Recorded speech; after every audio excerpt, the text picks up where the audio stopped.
Oh, hello. Welcome to Dice Punks, a tabletop role-playing podcast where we focus on playing full campaigns in less well-known systems. This week, though, we're using a one-shot to delve into the contemplative, GM-less game Exiles by Ben Klug.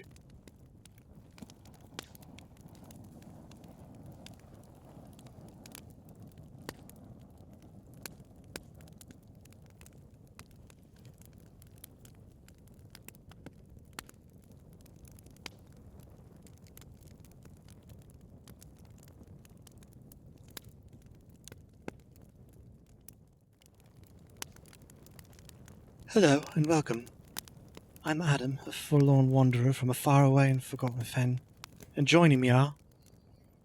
I'm Drew. I'll be playing a princess in exile, as though that needs to be said. I'm Dez. I am a tired paladin, clad all over in armor. And I'm Nick. My bones ache. Today, then, his team needs a nap. Marvelous. Draw close to the fitful glow of this here fragile fire, drifter, and hear how this shall come to pass.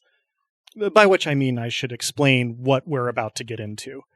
So we're going to be playing Exiles, which is this GM-less system, very brief rules by Ben Klug. It's based around sort of weary wanderers in a darkened land coming together around a fire and sharing tales of the things they've found and helping each other kind of remember what each of those items actually is and means. So a lot of what we're going to get into is going to come through play and through the conversation. And as you can see, we're all sort of going out on a little bit of a limb and doing some character voices here. Apologies if mine is inconsistent, but practice makes perfect and all that. So this is a game where we take it by turns to introduce an item, and then people other than the one who introduced it describe its past. And once it's sort of fully described, that's when the holder of the item can describe how they came to have it. So each character is going to consist of a name and a land of their origin.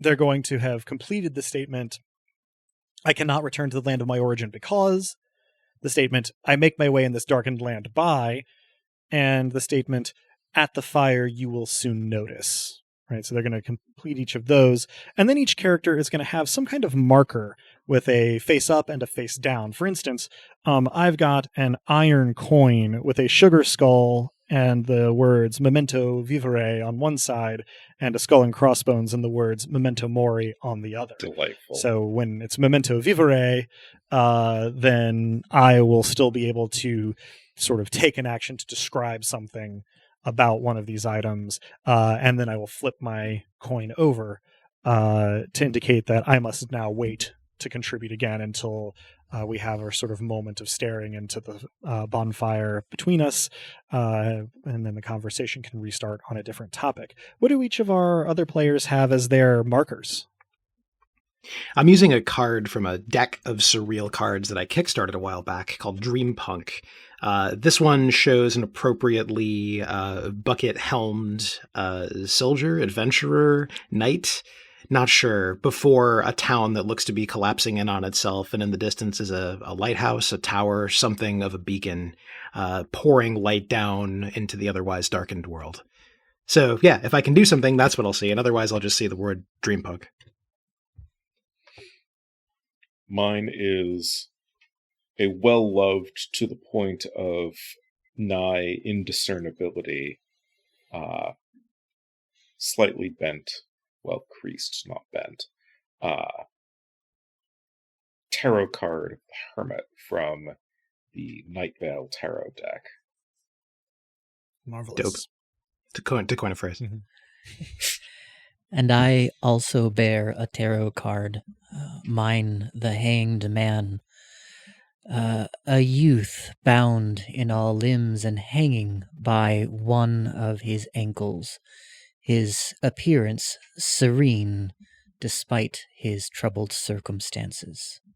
It represents sacrifice and perspective as well as uncertainty. Nice. Those are some good vibes. And that is primarily what this is going to be a game of, is vibes. It's going to be a little quieter, a little more contemplative, a little more freeform than a lot of our one-shots have been, though they've had their moments, certainly. There is a section from the brief rules here that I'm just going to read, not because you shouldn't go check out this game if it appeals to you. I won't be reading the whole text here, but this particular section on playing the game is more concise and clear than I could make it in summary. So, for any detail, players can roll on the tables in these rules and use them to prompt ideas or to sort of wholly construct an item. It can be a coin flip to make you figure out what you wanted all along, or you can, follow as many of the details as possible. This means that the only time we'll be rolling dice is when people are stumped or improvising or looking for inspiration. That may be frequently, it may be not frequently. We will see. This is largely a game of monologues. So there's, going to be conversation kind of around and in between, probably at the beginning, as well as moving from one item to another within a round. But, not going to be a whole lot of back and forth. No real rushing, no interrupting. This is a long, slow night in a darkened land. Speak softly, and I will try to edit it such that it is still audible. The exiles should never lie to each other. What would be the point? Details introduced are always true. If there are contradictions between these details, well, the Darkened Land is a very strange place. If an exile is instructed to flip their card or marker face down in order to do something, they must have a face-up card to flip. Otherwise, they cannot begin this act.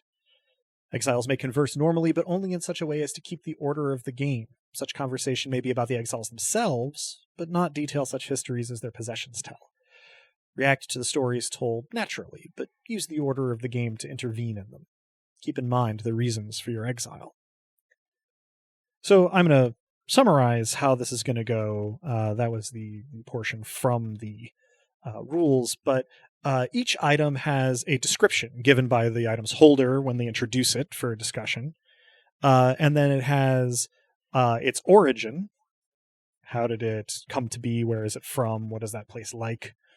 A distant history, a recent history, and then the holder will be able to give, when those other things have been filled in to the extent necessary, the item's provenance. How did the holder come by it? Why were they there? Did they find it in a treasure chest? Did they take it from a foe, buy it from a mysterious merchant with a funny accent? Things like that. Only the initial description and the provenance are provided by the holder. Everything else is provided in turns by the other exiles. And they don't all have to be given, and they don't all have to be given in any particular order. People can go from one thing to another kind of as they are moved to. If an item, of course, was, say, recently created, it won't have a distant history. So not everything has exactly the same ones.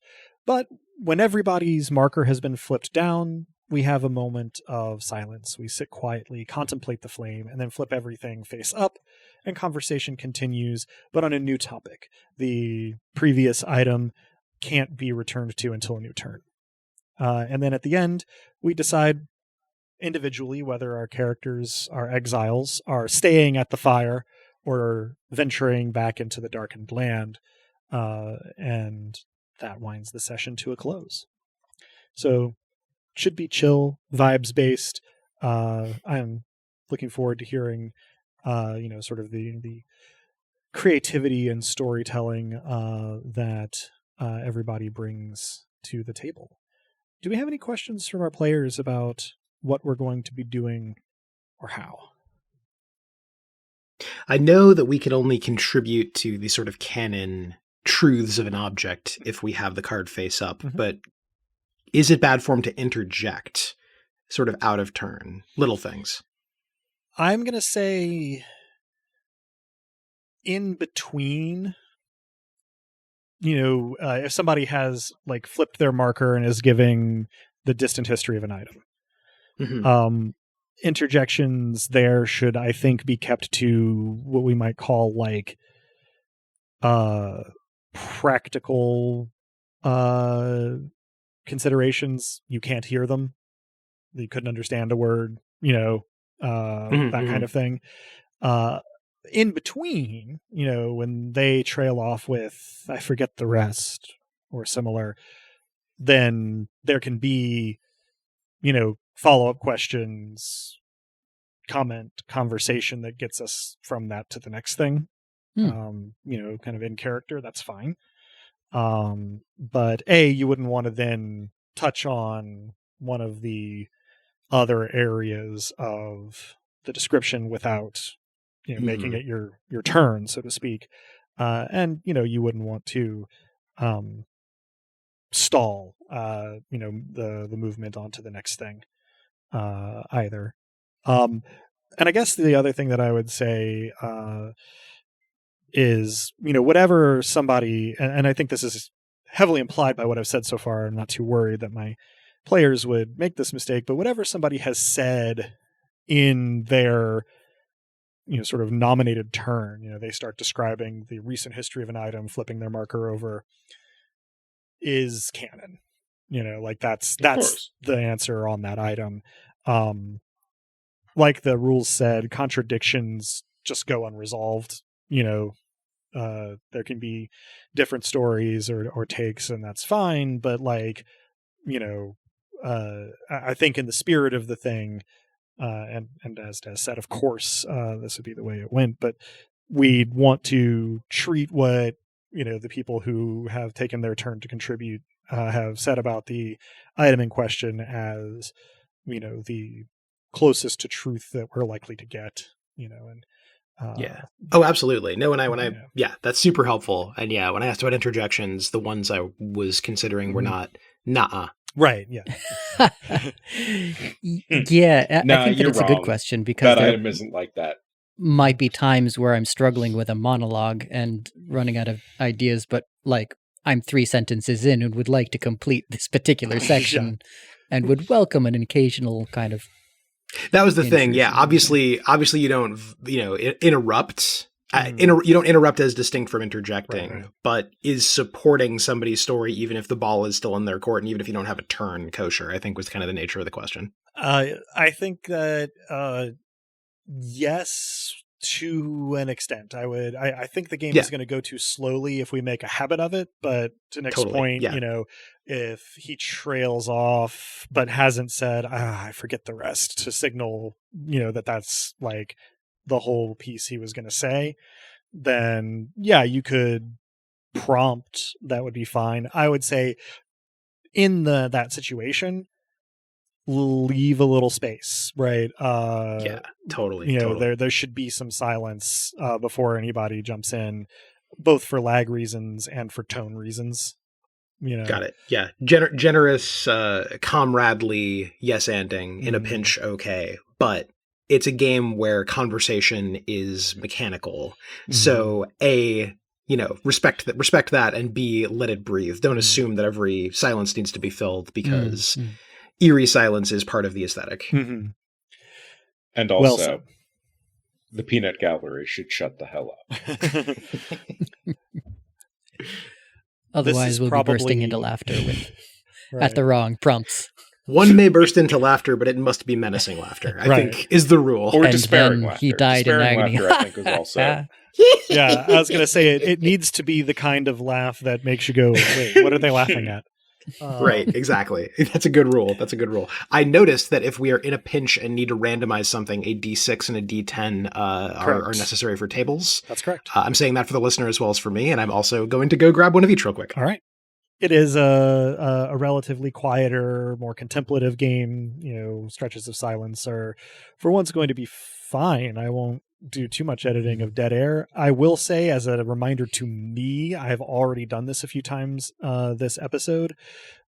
Because silence is kosher, I'm going to do my best not to draw out my so and the things that I usually do to kind of fill time without there actually being dead air that I end up usually editing out anyway.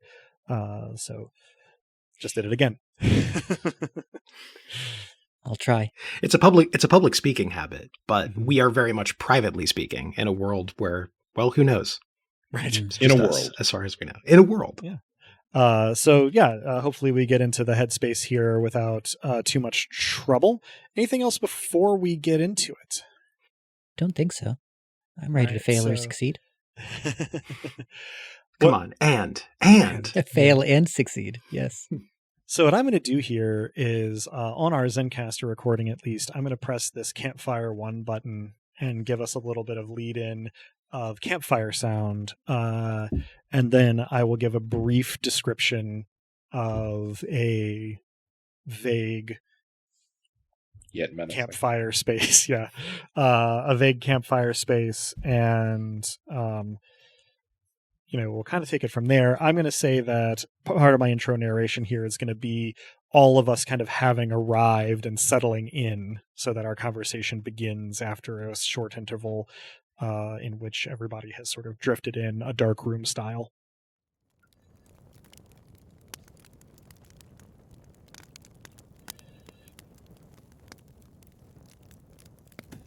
There is a partially ruined building of wood and stone from which dim and flickering firelight leaks through door, windows, roof, gaps in stone, and yet it is enough shelter to have attracted wanderers. The light outside is neither day nor night. It is darkened. And so those around the fire, as they come in one by one, the space of what could pass for an evening, were it ever to end, they only become visible as they enter the circle of firelight. Those who are already present nod. Everyone, as they come in, settles, takes off packs, sits on rocks, roots, planks, the ground.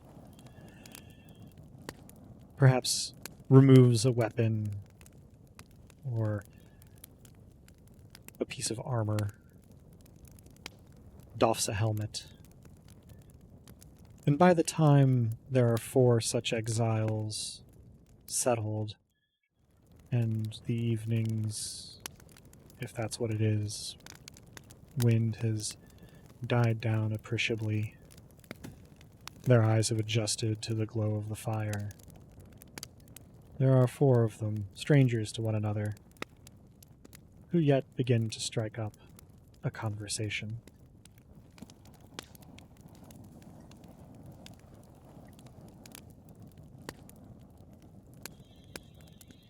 One such exile seems young, seems small, carries not so much weapons for the most part as tools, a battered machete, a notched filleting knife, and a leather sheath.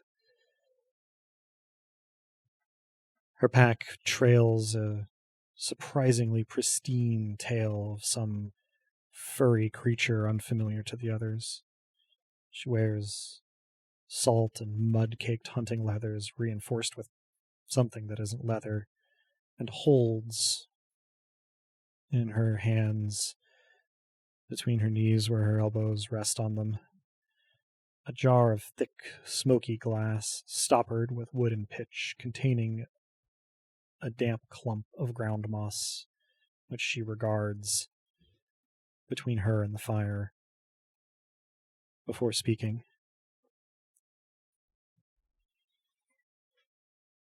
Well, you're a varied lot, aren't you? Suppose we all are here. From where do you hail? Myself, Talada. The Breathing Glades. A long way from home. We have something in common right away. For I hail from Deepshore Strand, another place that, if the rumors are true, no longer exists. My condolences. And mine. The woman who speaks is not so much old as eternally middle-aged. She looks as though she was middle-aged by about the age of 3. Her bearing is noble and tragic. Her eyes are sharp. Sheer perseverance you think you see in them. It's a surprisingly terrible thing.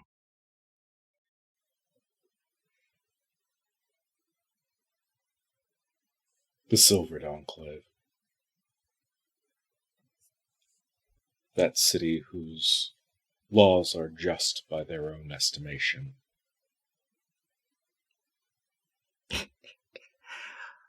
All justice is a question of estimation, is it not? Certainly one of judgment. The hulking figure in armor that verges on architecture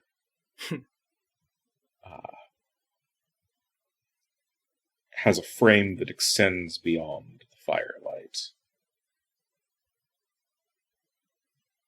He carries a sword, long, thin, of metallic black metal.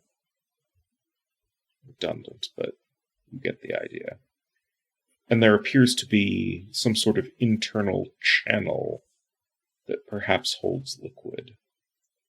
As well, a curved blade and a book bound in drake scales, perhaps? And a bottle that, depending on the angle from which it's viewed, is filled with smoke, or lightning, or blood. I should note, as we've noted, that some metal is more metallic than other metal. The woman who'd spoken previously has her cuirass at her side. She's not wearing it. She doesn't seem especially concerned at the moment, but that and her weapon lay at her feet.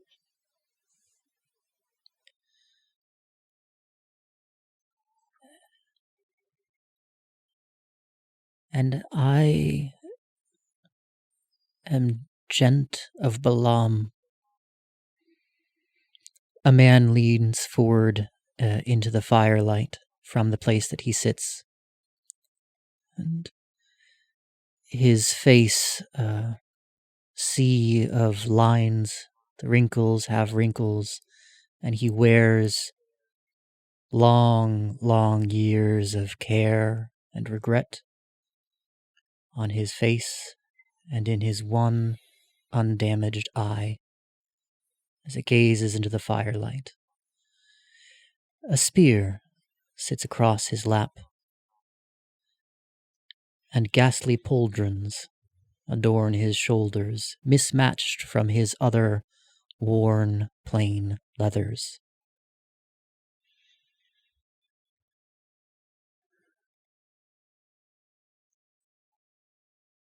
Quite the group we are.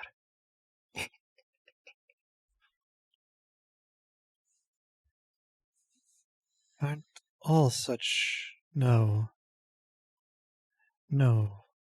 Forgive me, I'm confused again. Have we... We have not met before. No, of course not. Oh, we have. Briefly. Some years ago. You looked about the same. Oh, yes, I suppose that I would have. Nothing grows in the glades anymore. I don't think. Not even me.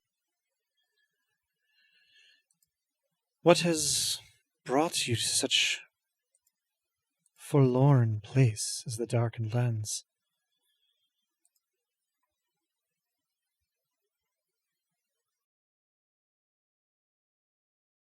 I know of nowhere else to go. What is there to do in exile but wander?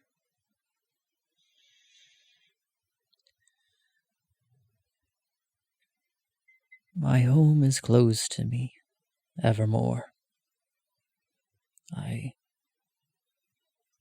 had a duty there, a sacred duty that I fled.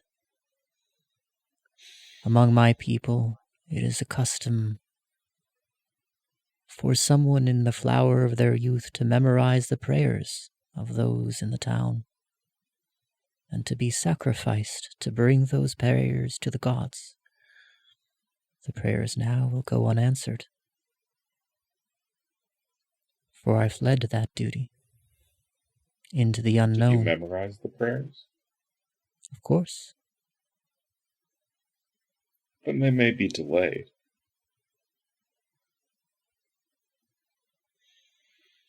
Unless, of course, you have found immortality. I think that the gods would not hear the words of one such as I who has fled his sacred duty. But perhaps you're right. In my experience, the gods have a terrible habit of hearing and of answering.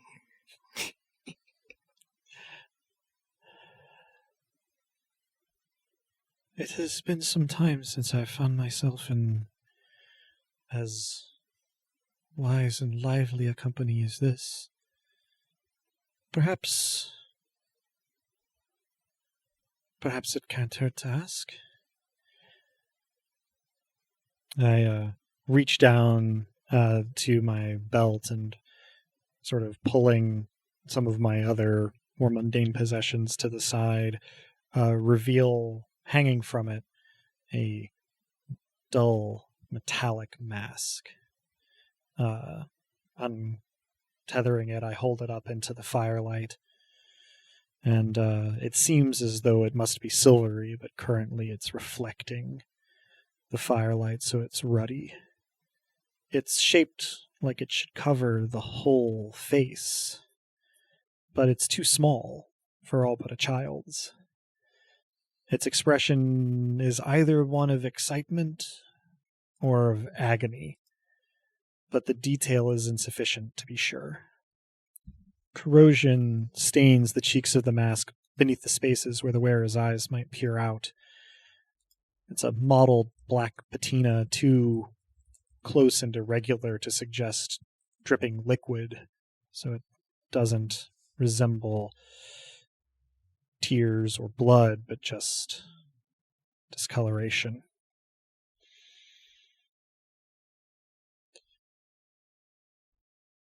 Perhaps one of you can supply some information. I feel as though I should recognize this. Found it some time back, but, well, Tylad's memory isn't what it was. If I'm not mistaken, I very well may be, but that is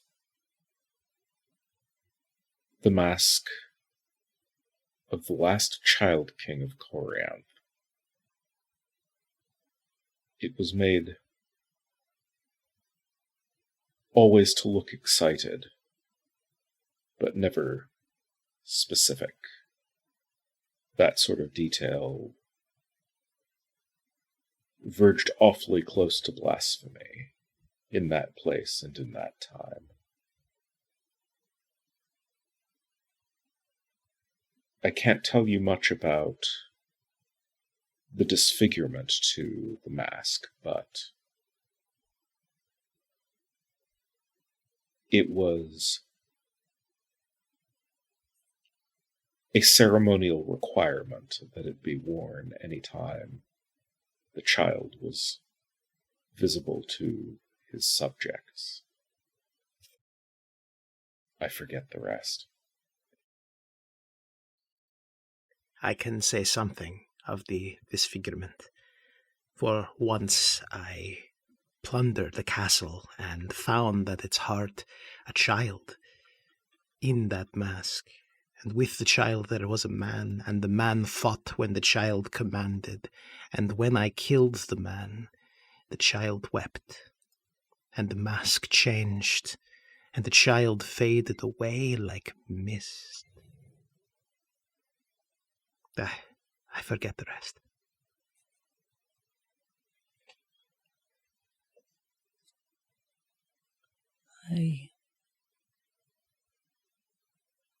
didn't know that about the history of that particular mask, but I could swear on my travels I saw it being worn by a knight on the ramparts of a great castle. His sword drawn against the setting sun. I'm curious, though, whether it ended up in your hands through conquest or through some other means. Did you get it from this knight, or did he fall against whatever enemy he assailed at the time? Oh, I saw evidence of the knight, I did, but didn't meet him exactly.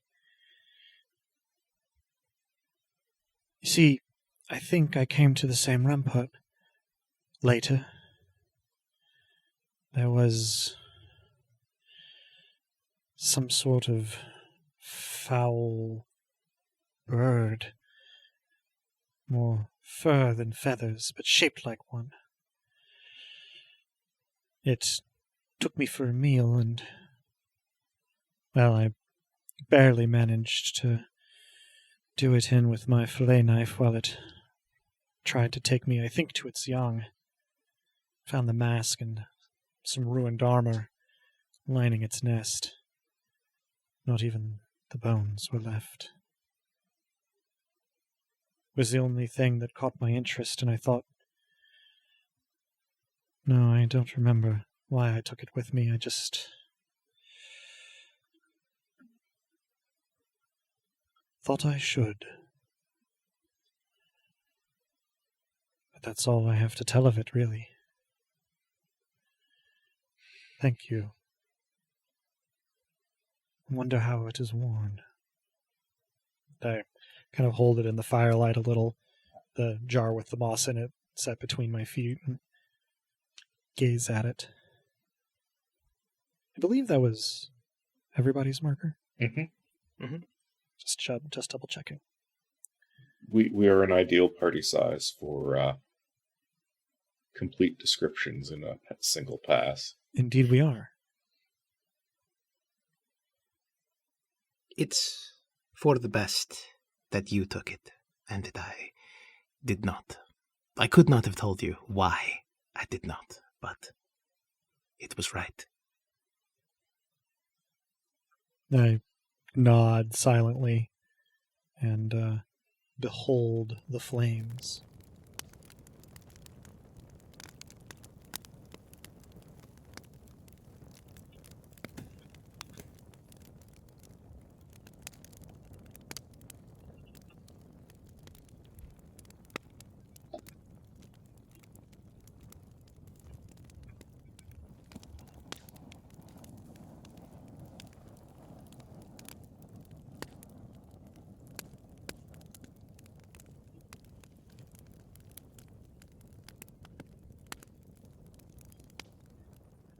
I said I have a weapon. I didn't say what it is, and that's because I don't know.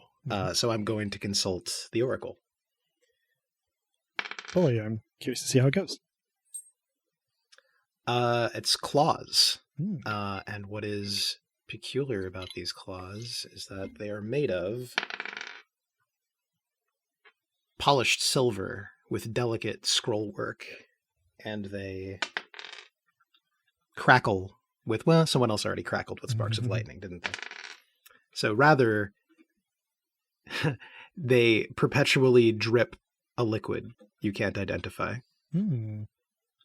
Classic. Seems healthy.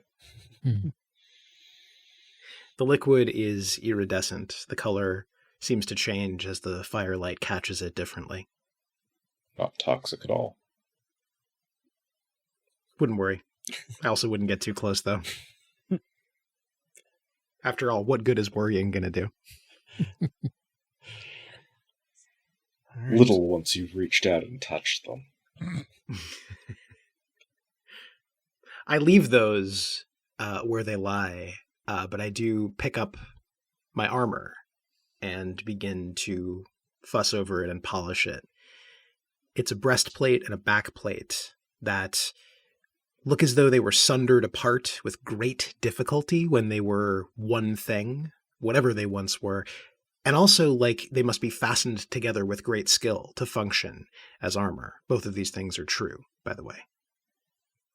Both pieces are blue-green, streaked iridescent orange. It looks like the shells of the beasts of the deep floor, if you've ever heard of such things, though you've probably never seen them or we wouldn't be having this conversation.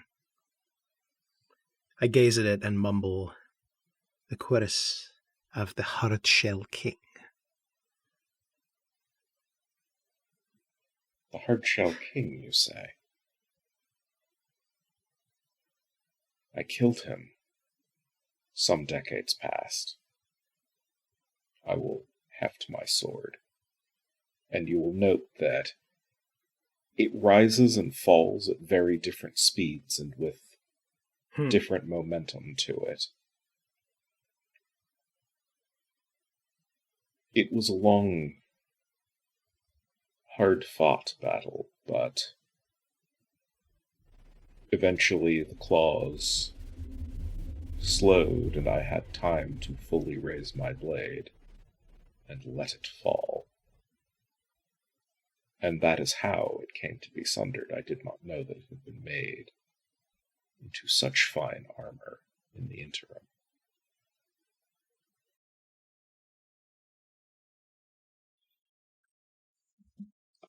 I've seen that armor before. It was back in the Breathing Glades. A mercenary came wearing it, looking to fight for us, but we had no enemies. He took it upon himself to challenge the local wildlife. We didn't approve and made ready to ambush him, but then weren't able to find him. Turns out he had fallen afoul of some of the fauna that he wished to combat. Well, that's the conclusion we came to, though I don't remember who I was with. I forget the rest.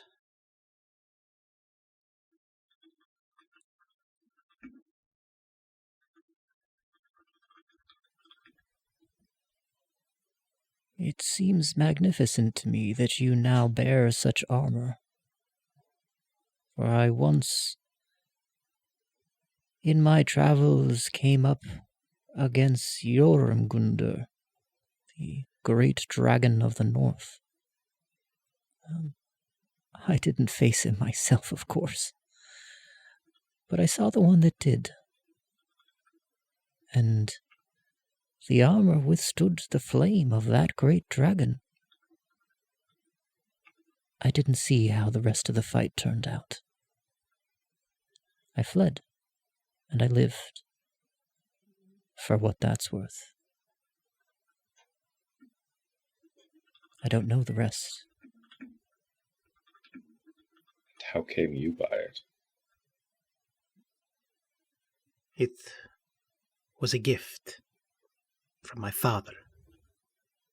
How he came by it? Well, it depends on the day you asked, but I suppose the version I believe is that he simply found it in ash. Someone had fought a great dragon, it seems, and it had been only singed, though the man wearing it had been baked within it. And my father took it down to the deep shore. Ah, you don't know the deep shore. So, below the world, and below the world, there is a great tree. At the roots of this tree there is a beach, and beyond the beach is an ocean, and below the ocean a palace. Only by passing through this palace may you reach the inverted hall, which lies below, but also above all. Rise and sink from there, and one will surface on the colorless beaches of Deep Shore Strand. This is the place of my father's abode. This is where the armor made its home. This was to be my kingdom. Or so it was before the deep shore began to rise.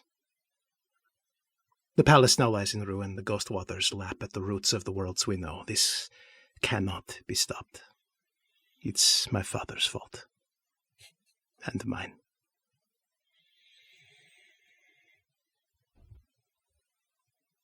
I suppose that's all I have to say about the armor. Well, it is magnificent at any rate.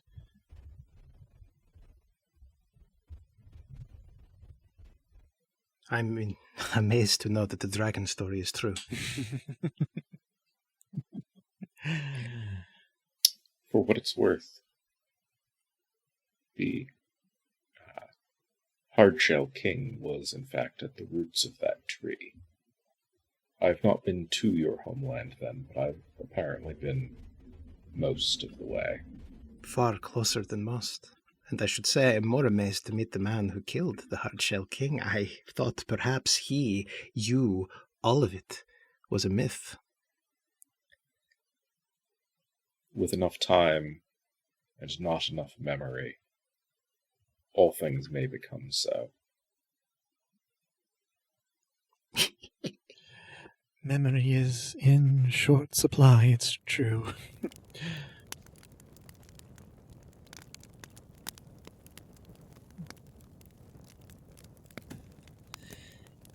It seems as though, despite appearances of youth and vigor or middle-agedness in some cases, there is a great deal of wisdom around this campfire, a deep lore of the world, and those that have seen as much and more than I have.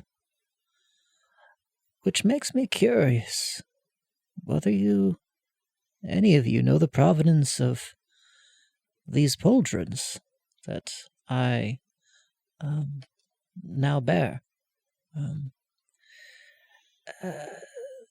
As you can see, there's the head of a woman staked to the left pauldron, and the head of a man to the right, their eyes sewn shut in death. A grisly prize, yes, but they remain silent while I'm awake, but just as I drift off to sleep, they whisper. I don't know what.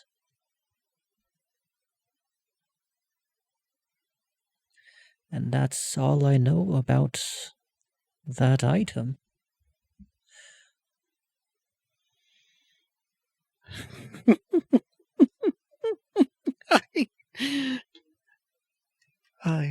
I knew them. I think I knew them. The man and the woman. They look familiar anyway. And I look at them, I smell stew. And I see hammocks. Not at home. No, it was elsewhere. A long time ago. But I do remember that the next time I came back to that place, it was gone. Cold ash was all that remained. I had assumed they had all died, but... well, if I ever knew it, I forget the rest.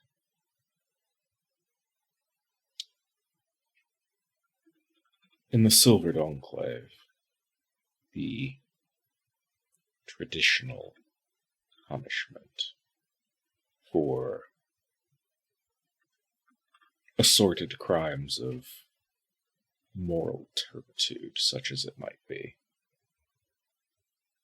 When everything is obscenity, anything can be so punished. Was the separation of head from shoulders, and the sewing shut of mouth and eyes. Ears were left open, of course. So that may be where Let me have a look at these. At the metal of this. Oh, indeed. It appears that the heads were affixed to the shoulders, such as it were, in the neighboring principality, where it is said that the dead offer useful advice in combat. So I think that is how these who went astray in my once homeland found themselves able to be atop your shoulders. I do not know the rest. I think perhaps I might. For as you have not been to my homeland, I have not been to yours, but I have met one of your order, much less pleasant than you. More serious, perhaps. And he told me that if I defied him and laid claim to a treasure to which we both wished to lay claim, times being difficult, that he would put a curse on me, that I would hear the whispers of those whose mouths in the waking world were sewn shut upon sleeping. You say that you hear whispers at the moment you sleep. I hear them all night. I think perhaps I am dreaming your dreams, and I think perhaps that both of our dreams are now theirs. I think perhaps this curse of the Silver Dawnclave is spreading.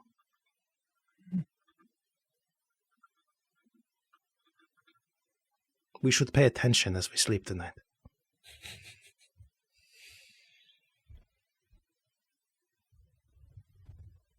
I don't know anything else. I forget the rest, if I ever knew it.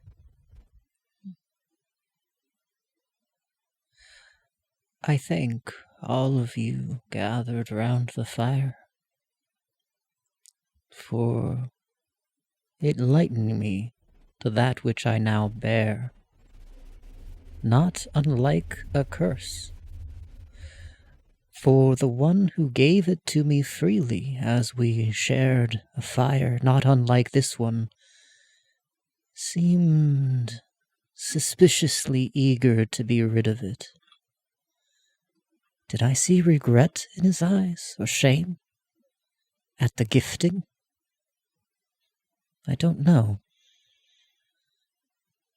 It's one of those things that delays sleep almost as much as the whispers, the fear of them and what they may or may not be sharing as I dream.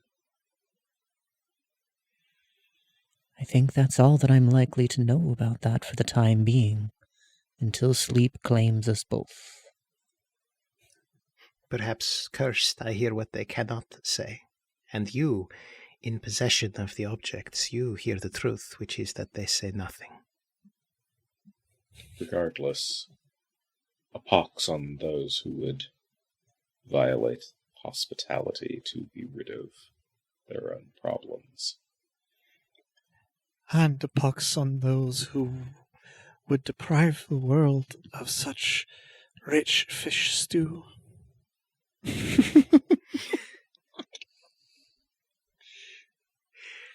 I had been raising a flask, and I now pointed at you more enthusiastically and take a deep dram.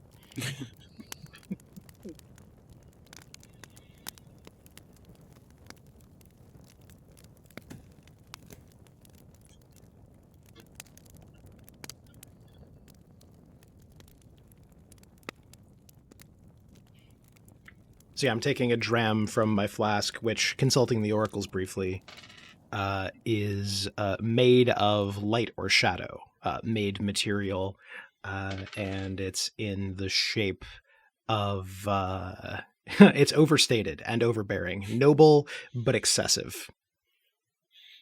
So it's extremely let's say Art Deco, although that's, something that probably doesn't exist per se in this world. Then again, time is convoluted in the Darkened Lands. It's got a similar filigree to my claws. I put it down next to the claws, then move them slightly away so the liquid that the claws drip doesn't make contact with the drinking flask. Point of order question. Mhm. Does the liquid that the claws drip, say, sizzle on the ground? Or does it burn it away or melt it in the fashion of acid? The grass and clover and other plants on the ground seem to move away from it in a way you didn't think plants could. Hasty little entlets. You're not sure what would happen if it were to touch them, and they aim not to let you find out. This is a kindness upon all involved. After I toast and after I set it down, I say, but I've been terribly rude. Even princess of Deepshore Strand, such as it is. And I don't believe I know your name. I look over to our paladin. Cormar, and if you don't, once Cormar, of the Silver Enclave. A pleasure. Not so much the Silver Enclave part, but again, you seem the exception that proves the rule. There's reason I am no longer among the Order. I could not help but notice the handsome book in your possession. It's bound with scale of a kind I do not recognize. It seems smoking, if I look closely, and it seems as though almost I ought not to look too closely. It answers questions very specifically to the place and time and situation in which those questions are asked. The writing is not so much in ink as in smoke that rearranges itself. Really? I do not know how long this book has been in your possession, but I once met a wise old woman who claimed to have this power, who claimed to be able to ask a question and see it written in smoke, and I thought she was speaking metaphorically, but I suppose after all these years I should know better. Metaphor is a slippery thing, after all. And she told me that the book had predicted the hour of my death. To the hour, mind you. I suppose I have, well, time has gotten strange. If time were normal, I suppose I would already be dead, based on her prediction. But perhaps she did not have this power. Perhaps she had your book. Times were tough, and I believe someone in the town said that she had traded it to a wandering merchant. I don't know the rest.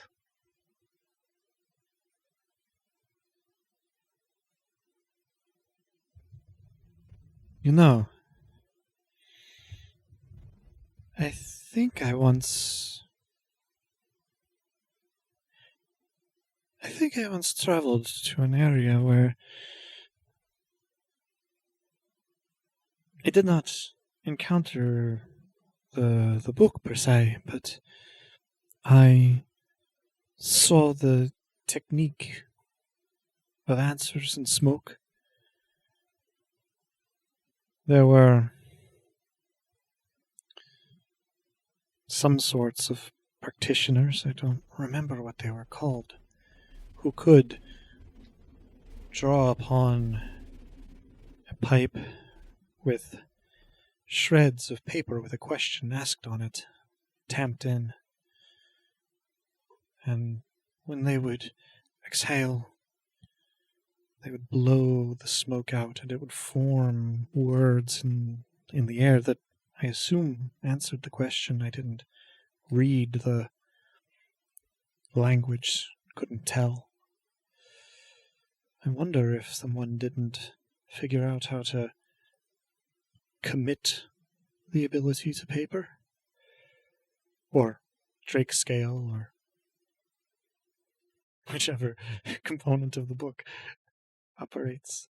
It seems too much a coincidence, but I know no more.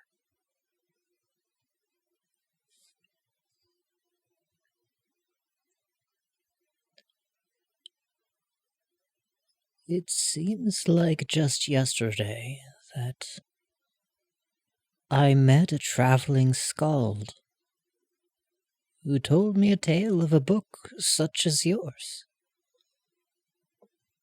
and that the bearer of this book, upon consulting it in times of need, once consulted the book, and the book said that in order to survive, the bearer must give it up. I don't know whether he did, or she did, or they did. But it's in your possession now. Makes me curious how you came upon it.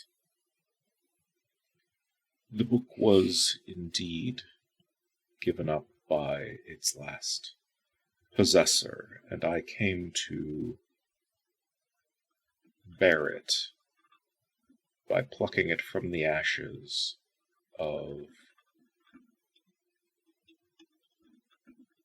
the remains of the library that we had been sent to burn for iniquitous contents. I opened the book and asked whether it was right or even righteous to have done as we did. And that was the start of my departure.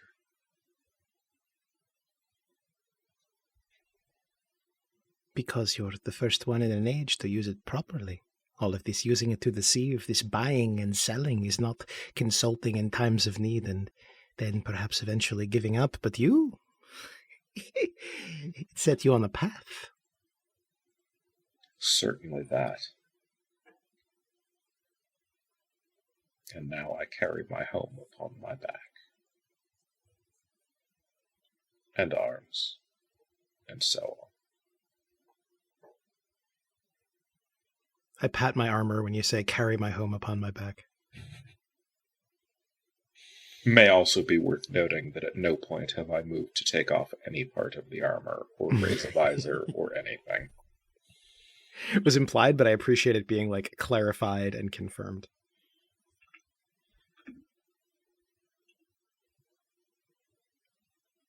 I raised the flask again as though in toast.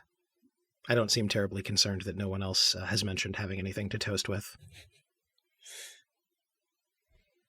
I will hesitantly raise a jar. You're just at an angle where it looks a bit like lightning and a bit like blood within it. I do not drink from it. That's a fascinating dram you have. Might you share it? This is not for drinking unless one is also dying.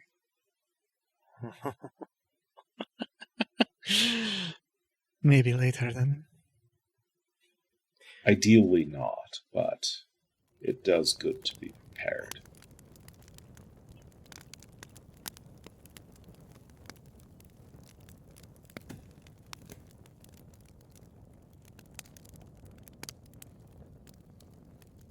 Someone once said to me that the only thing scarier than dying is not dying. But then again, she sold a book that was meant to be given away. Who knows what became of her? And she was wrong. Being without time. Well, shall we say I would rather age and not die than be as I am. Or die. Who's dying? Sorry. I get lost. No one Well- here currently. other than all of us who have time to our call. Also, possibly the world. My world has died long since.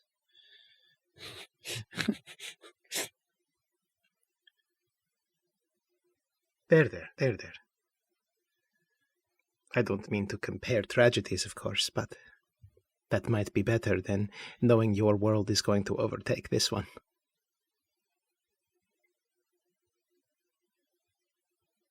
You just shrug one shoulder and stare into the fire.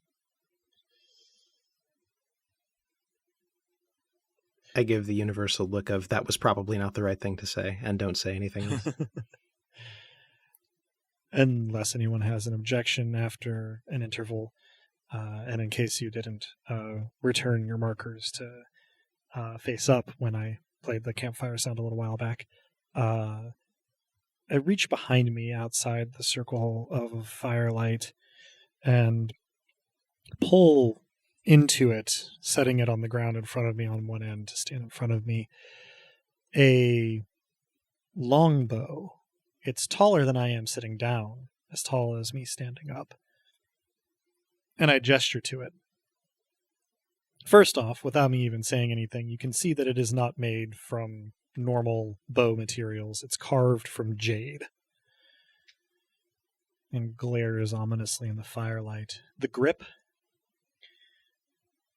where the bows meet, it's polished smooth down to that point, but pointing at the grip hand on either side are carved rows of needle-like polished teeth, just hewn from the jade, so that if you don't grip it precisely correctly, you get holes in either side of your hand.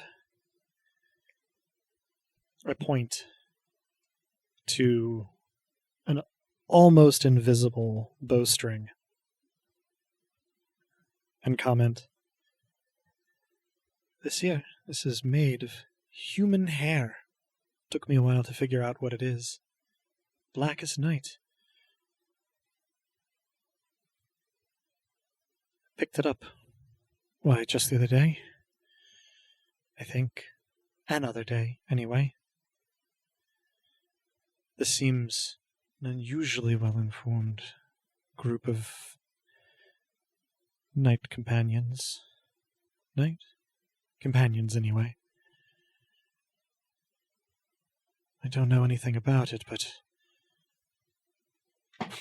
well, it's an awful thing, isn't it? Did you pick it up to use it yourself? Haven't tried just yet.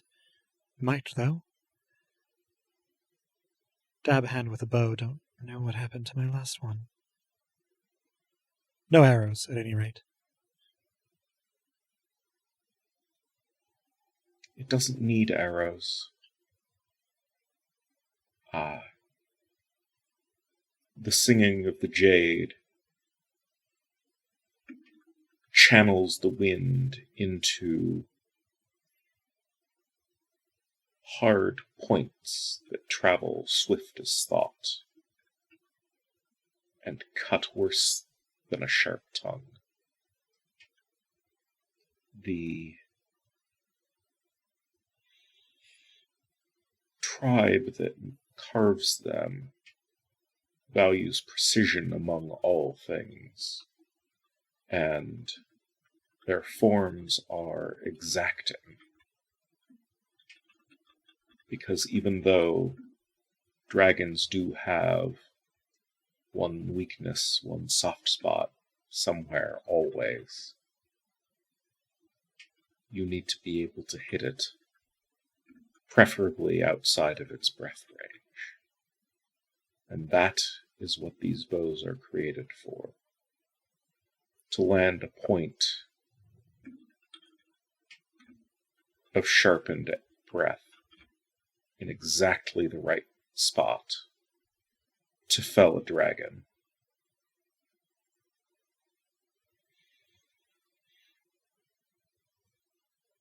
My only immediate response is a chuckle. I think I once met a man of this tribe. He came to court at Deepshore.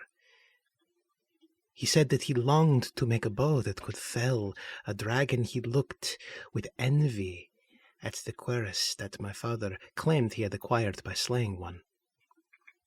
And at court he met a woman with long black hair, and I mean long black hair. She wore it in a braid which, even braided in an ornate fashion, reached the floor.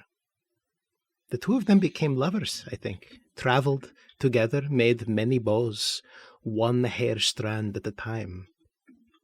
When they came back, she was as bald as an egg, and her hair never grew back.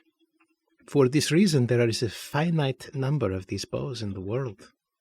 Not every attempt was successful, and even those that were expended something very precious. I don't know anything more than that.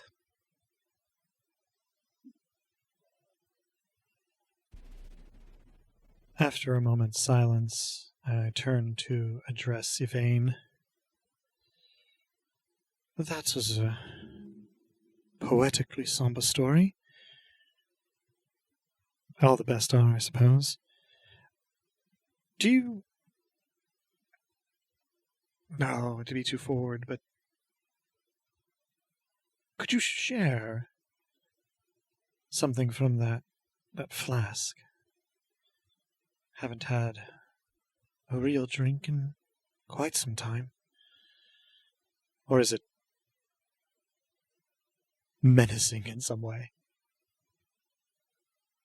Well, for a while I would have said it was causing me to dream other people's dreams, but it seems that was the encounter with a paladin, so yes, drink up.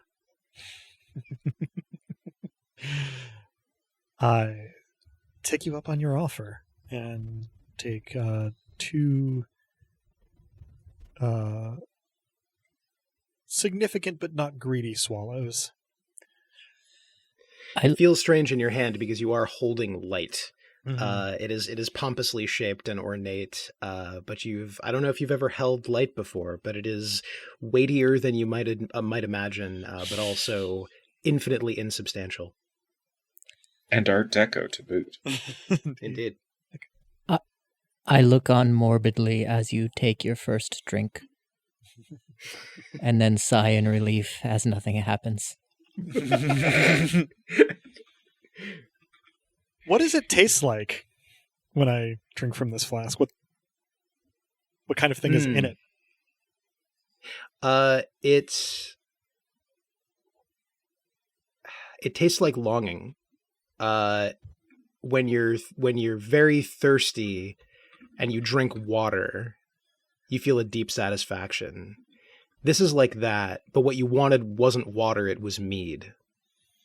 There's a sweetness you wish you had that isn't there, even as it slakes your thirst. You also, I don't know if you noticed, but there is no less liquid in it now than when you took your sips. And I say, drink up. Inexhaustible. As far as I know, it's only magical property. Other than it being a container made of light. Sure, that, of course.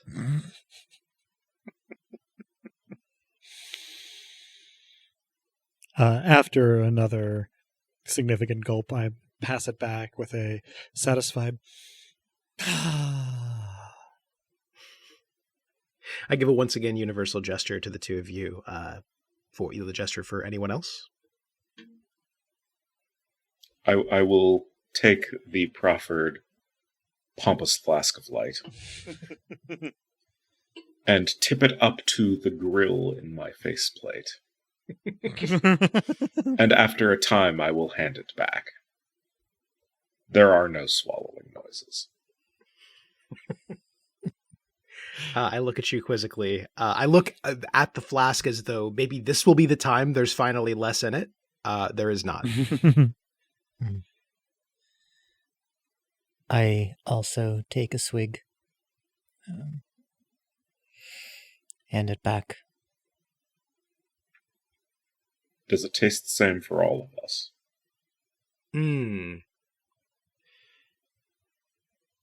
No. It only tastes like longing if longing is what you have on the brain.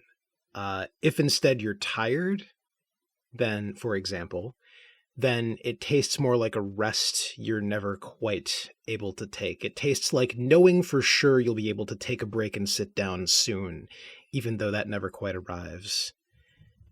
And if you have a sense of guilt, it tastes like the knowing that someday you'll be past it, even though today is not that day.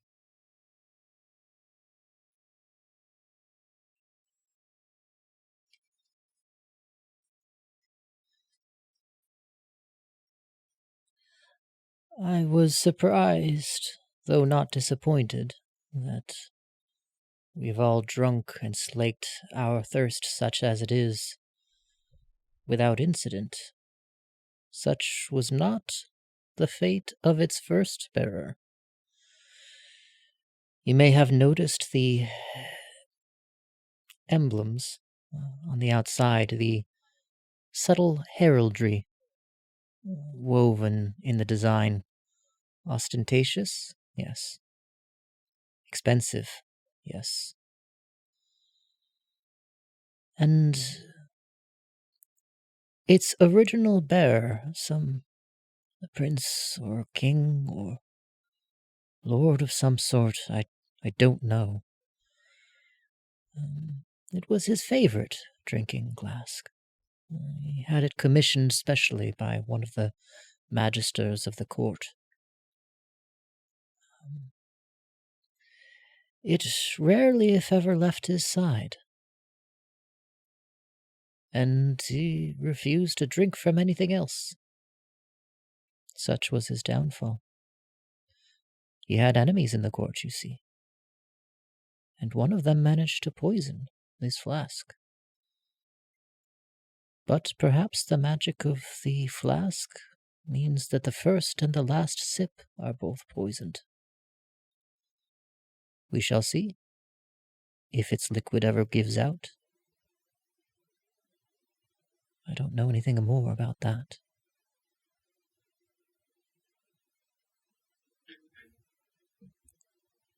You know, I hadn't ever come across the flask. Didn't know about its background as deeply.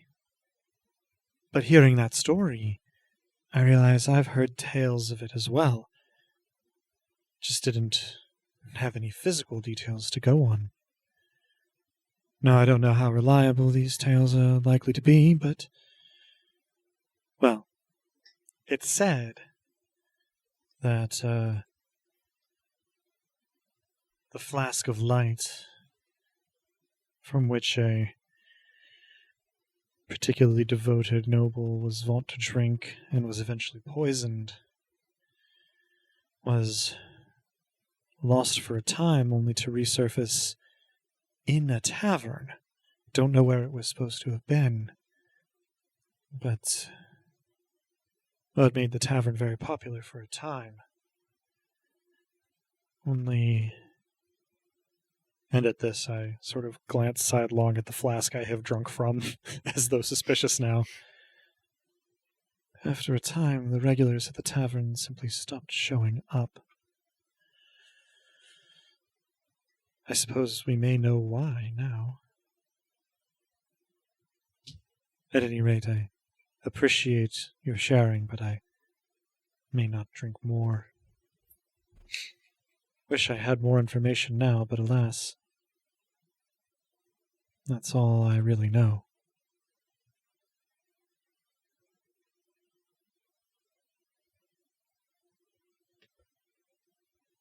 Well, I've been drinking from it for years. So far I am not poisoned. So far it never runs dry. And reliably, it always tastes like that feeling when you know you're about to get a compliment from a loved one.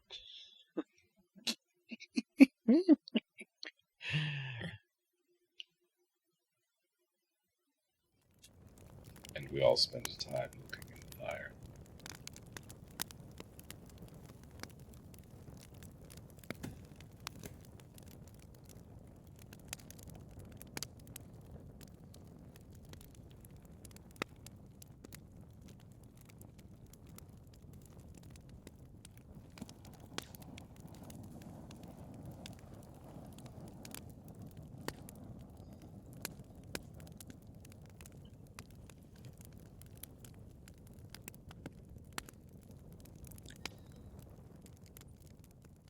I've long been curious about this spear that now lays across my lap. It's been with me longer than any other item. And I gesture at the spear and hold it up towards closer to the fire. The haft is relatively plain and unadorned, although seems sturdy. A bit of hardwood timber bound with simple bits of iron. The tip is the most distinct part of it. It has the appearance of obsidian or perhaps ivory, but it is napped to a razor point.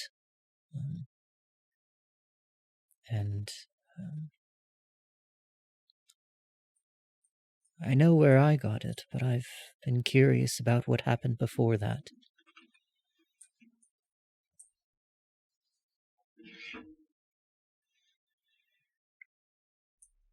Well, I know of a place where such spears might have been made.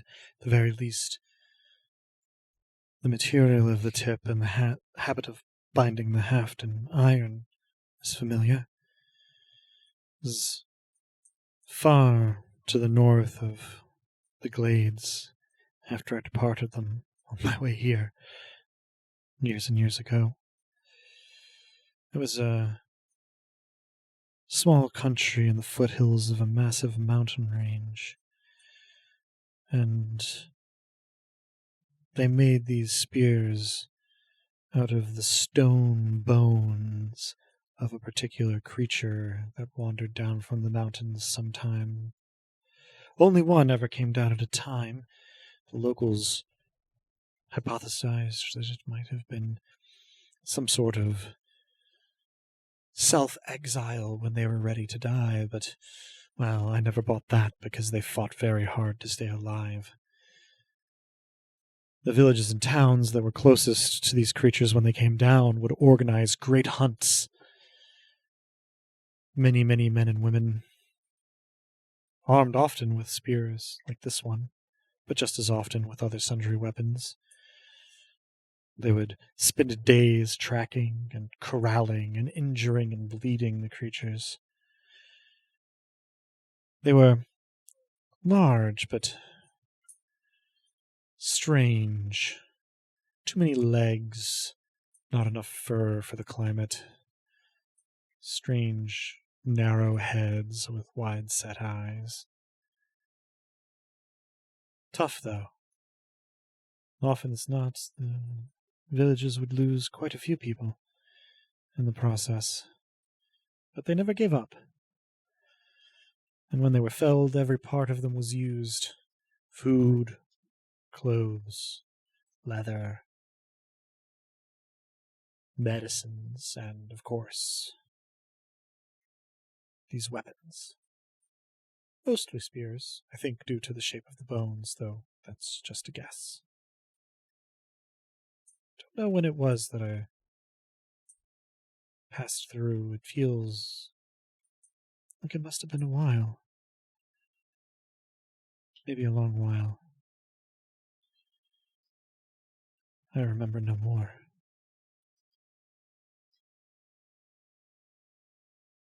I once met a man who spoke of these hunts. He was an old sage who worked strange magics and would bless the people who went out to hunt these strange creatures. Many of these people, of course, did not come back, blessings or no. But some did, with terrible injuries, limbs torn asunder, flesh burned. And this man did what he could to heal them. But those he could not heal,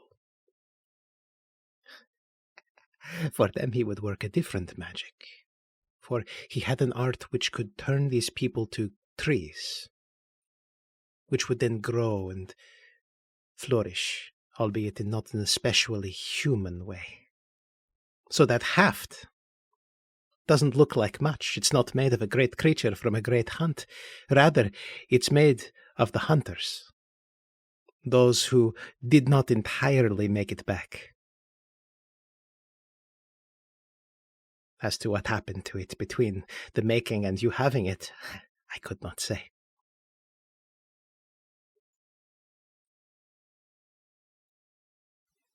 I think I may be able to fill the gap between the poisoning and your flask appearing at the tavern.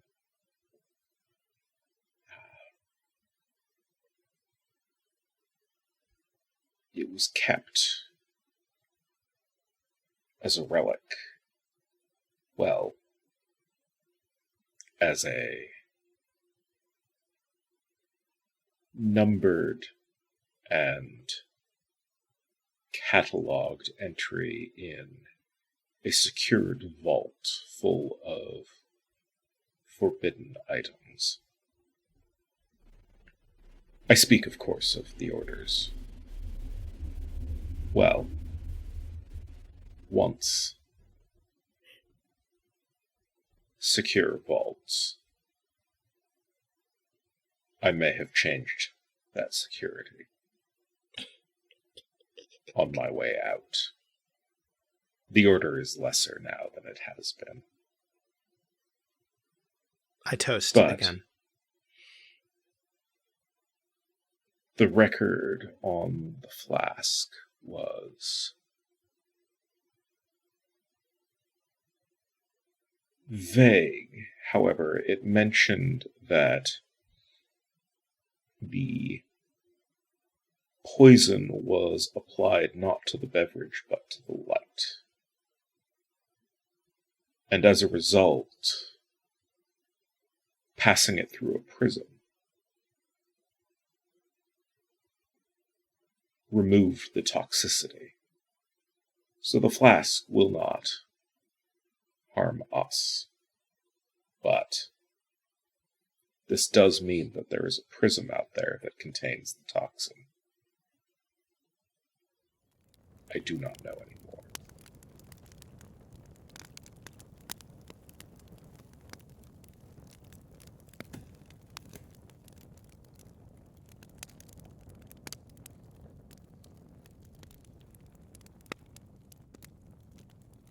I'm grateful for what you've supplied about my spear and interested to know that apparently we aren't in any danger. Pass that flask back my way if you would. I could use a bit more fortitude. I do so enthusiastically that a bit splashes out.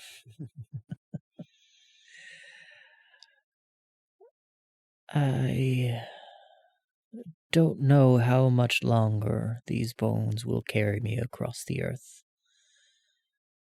Perhaps you would forgive me for unburdening one of countless sorrows.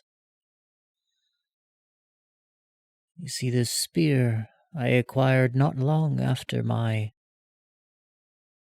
fleeing from my home. In the night, I saw a flickering fire, burning low. I crept close in the night, saw a man sleeping, spear clutched in his hand. In the darkness, his garb reminded me of my home, and I'd feared that he was sent to hunt me down and bring me back.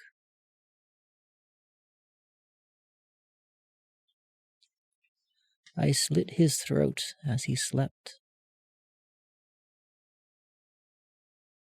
and took the spear. And only upon searching his belongings more thoroughly did I discover a correspondence between he and his beloved.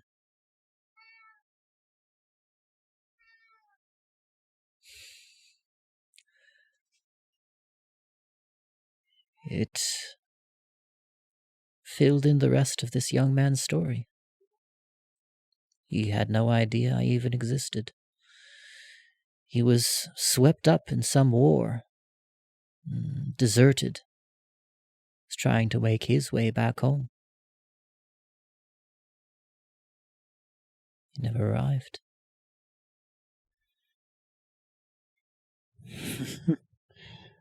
Who among us hasn't occasionally murdered an innocent in their sleep out of a fit of paranoia? Generally not in their sleep. Generally under orders. Does sleepwalking count? I make an ambiguous gesture. For that is indeed how I came by the flask.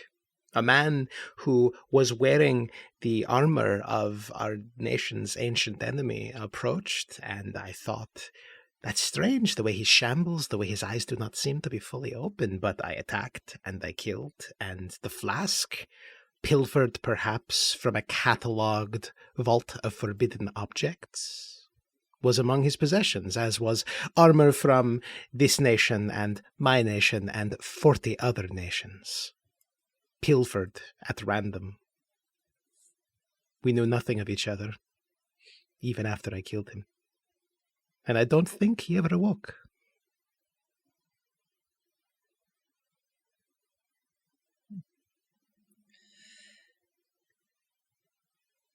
And you...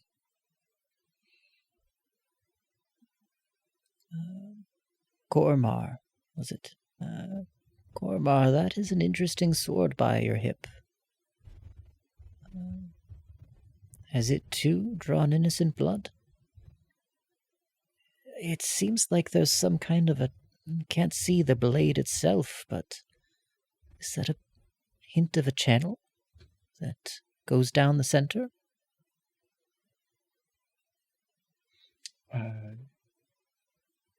Instead, the opposite. The liquid is inside, and as it raises, flows to the hilt, and as it falls, flows to the tip.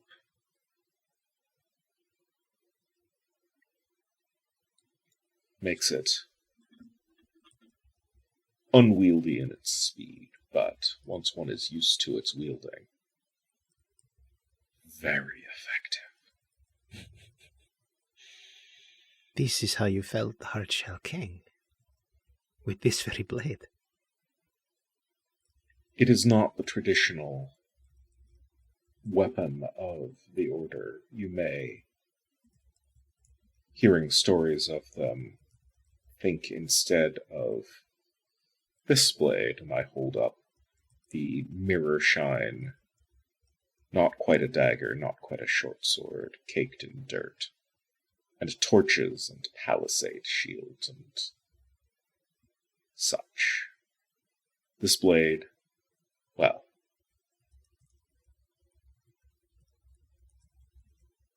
I liberated from the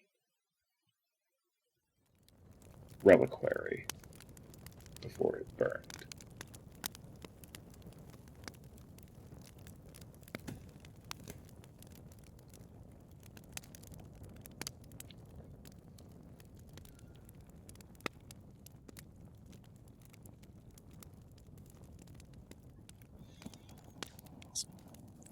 You know, now that I see it better, I've never seen the sword. But I know where the fluid inside came from. Or at least, I'm pretty sure I do. It's, some kind of bile. Not from a traditional dragon as we encounter them, but a relative. Many people don't know this, but sea serpents are extremely venomous. And their toxic fluids are, well, unusual in their qualities. We didn't get many of them in the Breathing Glades. But, well, you only need to get a couple for them to really stick around in your tails, you know? They're huge, and this particular fluid was not contained in their spines, with which they would attempt to immobilize or kill prey. But, if anything, it was more toxic. It was the concentrated fluid from some ill-identified organ within their bowels. A few adventurous people actually used to, dilute it into a liquor. Most of them survived. I don't know how you'd get it inside of a sword. That's beyond my experience with it, but you can tell from the color and how it flows what it is. I'd never mistake it for anything else. Or at least, I don't think I would. I shrug.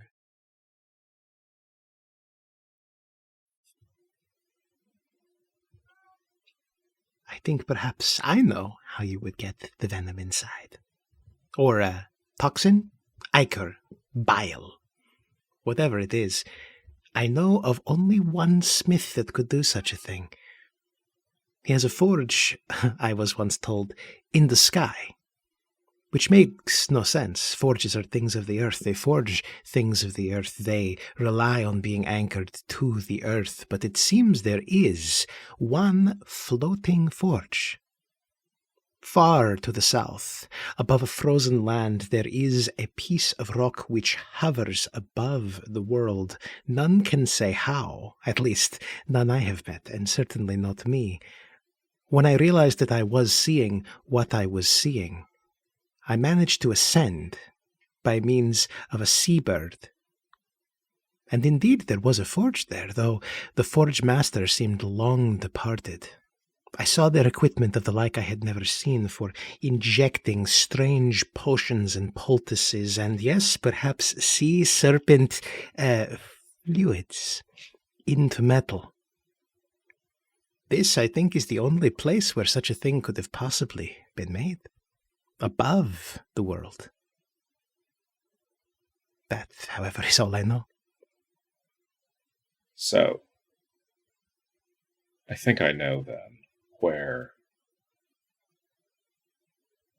your bow may have been before it came into your possession, although that last link in the chain is obviously not mine to tell. But once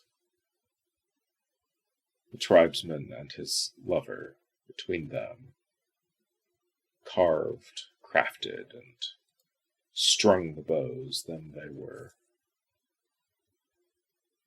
well, then they ought to have been, if they were traditional with their tribe, disseminated among the troops of their kin. But instead, this tribesman, proud of his improvement on the art, as it were, decided to take his design into the wider world. This was not looked kindly upon, obviously. The caliber of weapon that bow represents was one of the things that kept that tribe safe, both for their having it and for other people not having it. He told me the story as we passed time at a different campfire of how his tribe pursued them, and they had to get rid of the bows in one way or another almost as quickly as they crafted them. And still they did not move swiftly enough, for one day they were caught. He lost his arm. He lost his love. So yours may be among the last of those bows that ever was made.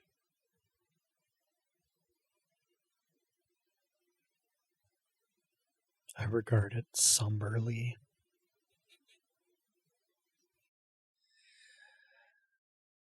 Ormar, I've been reluctant to speak on the more recent history of that blade, lest it become heavier in your hands. But the tales of those that have already spoken of its more distant history have brought to mind a tale that I heard about your brethren and how they may have come by the blade. The Silvered Enclave reputedly commissioned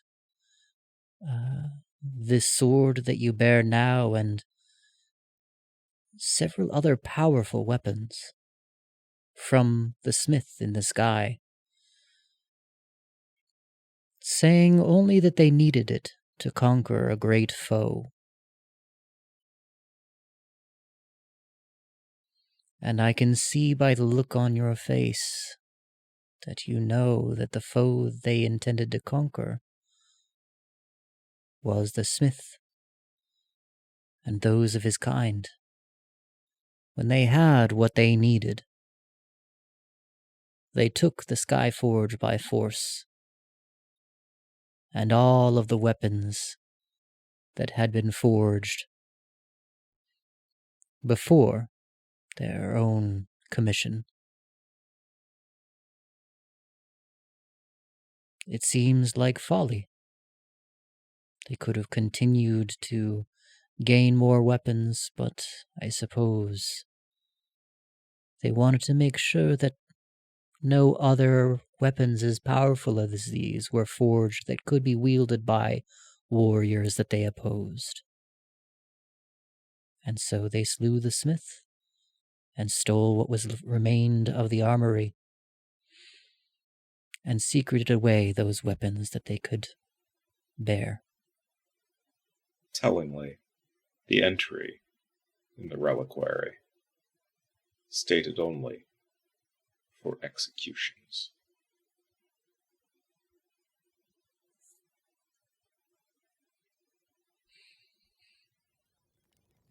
That's all I know about that.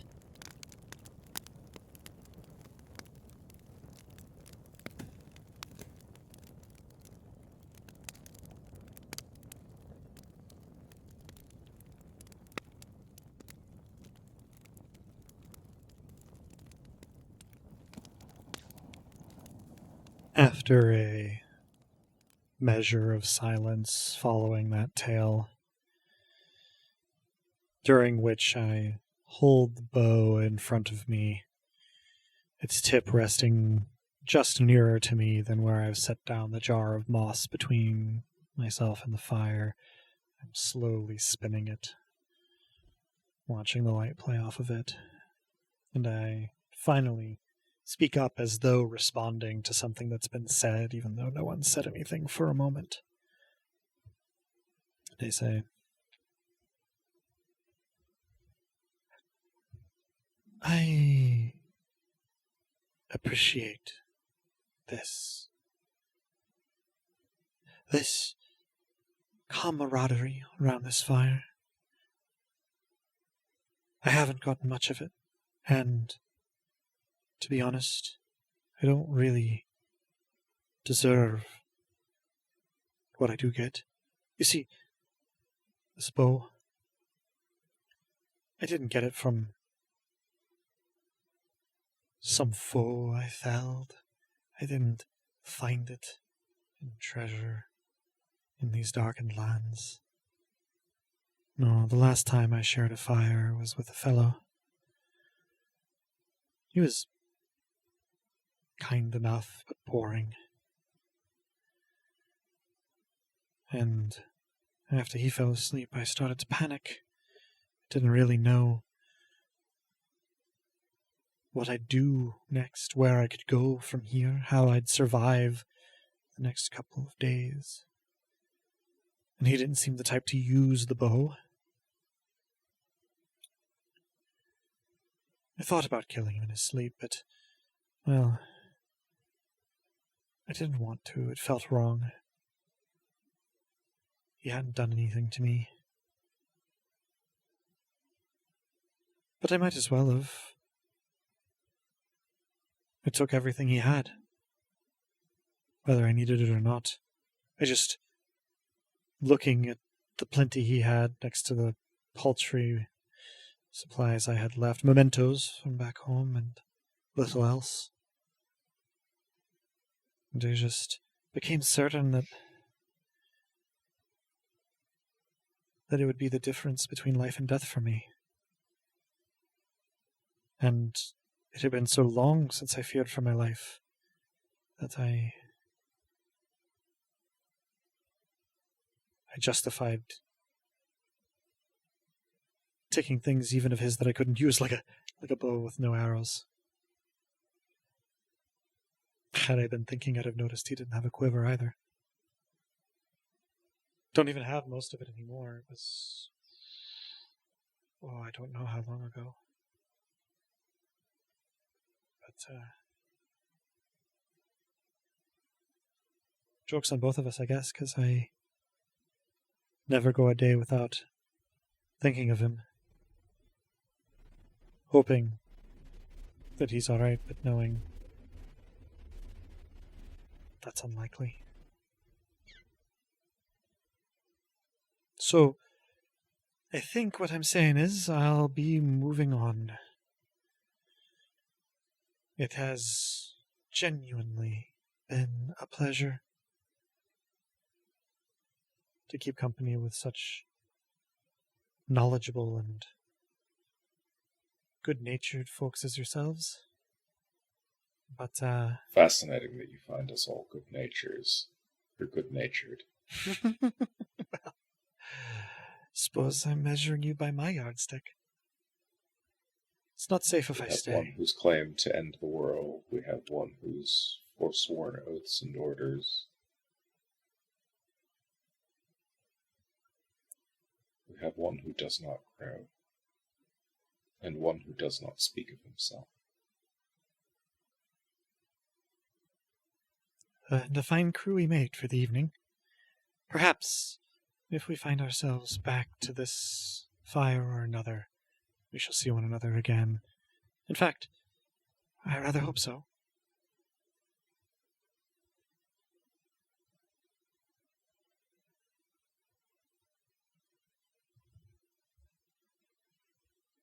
But, it's best if I go. For now, at least. May you all be well. And you? And you. Give a formal nod. Pick up the bow, the jar, stand, and then linger for a moment. As for me, I wonder if I might share one last brief tale. Last night I saw a fox with a wounded belly, panting, exhausted, roaming from place to place, and yet every time it laid down to rest for a moment, the wound in its stomach caused it pain, and it leapt up and moved on. Every time, sinking down, rising up, moving, restless, pained. Never really realizing that the problem wasn't with the place that it was trying to rest, but within itself. As for me, I think I'll linger by the fire as long as my food lasts. There's no point in casting out once more into the world seeking something, where I think what my fate has in store has more to do with what's here, with what follows me wherever I go, so I may as well rest my weary bones for a while and see what comes next. I stand, and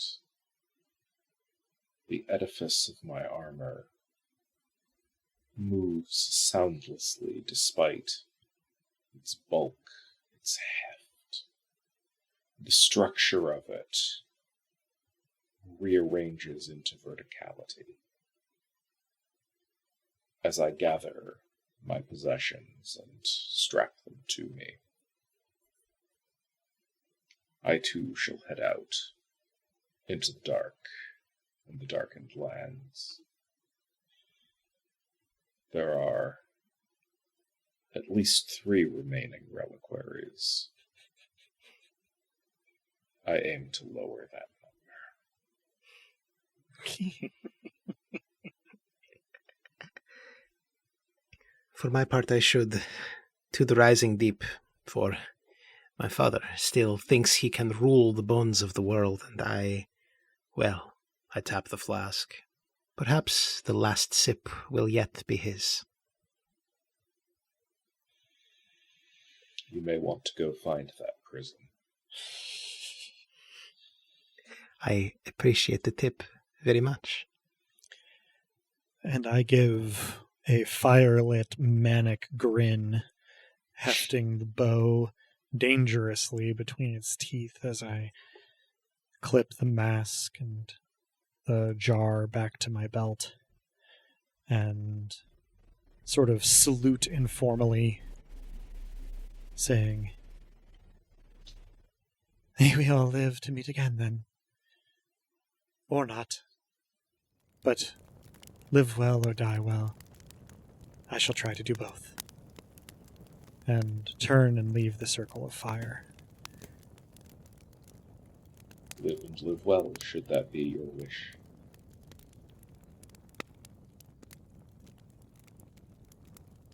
Enjoy the fire.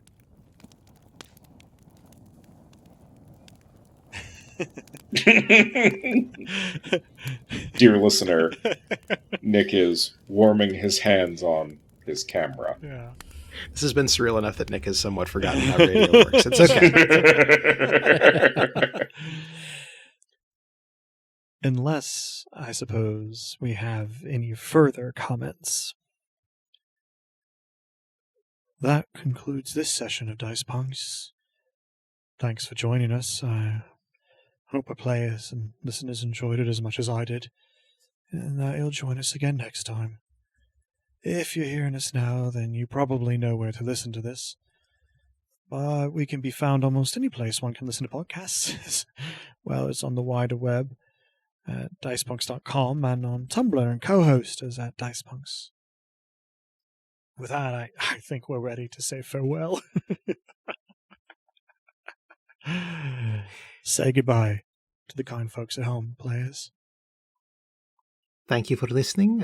Mind the claws on the way out. Do not touch the edges. Thank you for listening, folks. Keep a watch on your morals and your purses.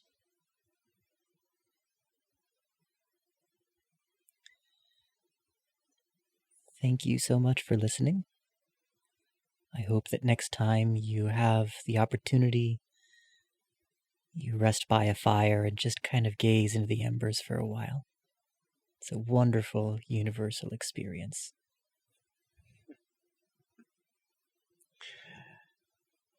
And as the poet once said, I don't think that any one of them believes that fire can erase their names.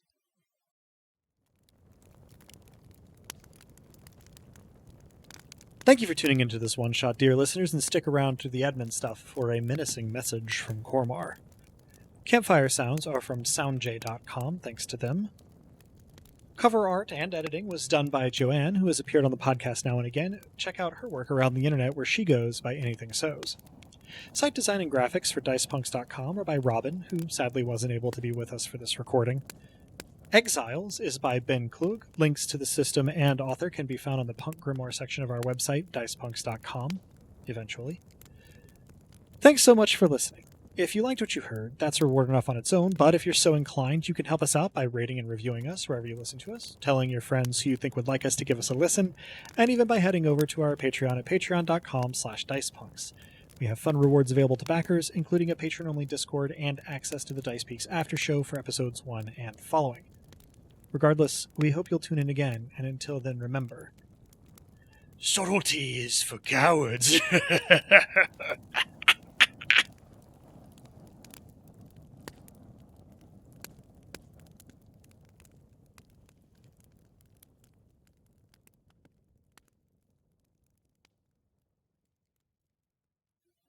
At a certain time in a certain place, a report arrived from a battalion commander of the Silvered Enclave to a more central posting, reporting treason and desertion and treachery within Fold, and an outpost under siege where the doors opened and the walls of the reliquary fell to explosions from within, and a great deal of contraband and inventory went missing. And please, my lord, the messenger is my son, do not kill him. His ears went back in response.